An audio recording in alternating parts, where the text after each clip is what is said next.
On the night of January 19th, Ukrainian forces launched new attempts to attack Russian rear area facilities. One of them was quite successful. The target was an oil depot in the Bryansk region. The Russian Ministry of Defense declared that the Ukrainian UAV was intercepted by electronic warfare means, but the drone managed to drop its ammunition on a fuel tank. As a result, a large fire broke out in the depot. Another Ukrainian UAV targeted one of the largest Russian gunpowder facilities in the Tambov region. The plant produces powder for all types of weapons and artillery systems. It is also the main supplier of armor-piercing sub-caliber rounds for Russian tanks.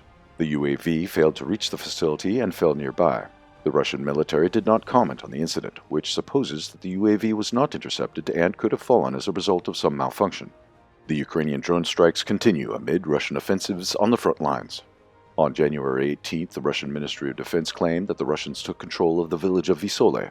The settlement is located southeast of Seversk, which in its turn serves as an important stronghold of the Ukrainian army in the Donbass. The victory in Vysole allowed the Russian military to straighten the front line and cross a local river. As a result, the Ukrainian troops were forced to retreat to the north and establish new lines of defense. At the same time, Russian forces launched an assault on the village of Belogorovka, located to the northeast of Seversk. The control of this settlement will pave the way for a Russian offensive on the town of Seversk itself.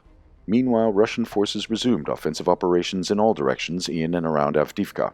They recently took control of several residential quarters surrounding the coke and chemical plant from the northeast. After the Russian military sent reinforcements to Kamenka, their offensive advanced and approached the eastern streets of Avdiivka. They also do not stop assaults in the northeastern part of Avdiivka, where the Russians are already advancing in the residential areas. In the south, there is an assault on the Himyk district. On the western outskirts of Donetsk, Russian forces advanced in Pervomiska and took control of a lake in the eastern part of the town. After Russians took control of Marinka, they partially encircled Novomikhailovka to the south. The Ukrainian military built a line of defense in the villages and in the settlements nearby, but it was caught by surprise. The Russians do not launch assaults on the village, but rather bypass it from the south and approach the road to Uglidar on a wide front. As a result, the large Ukrainian grouping in Uglidar may soon be encircled from the north.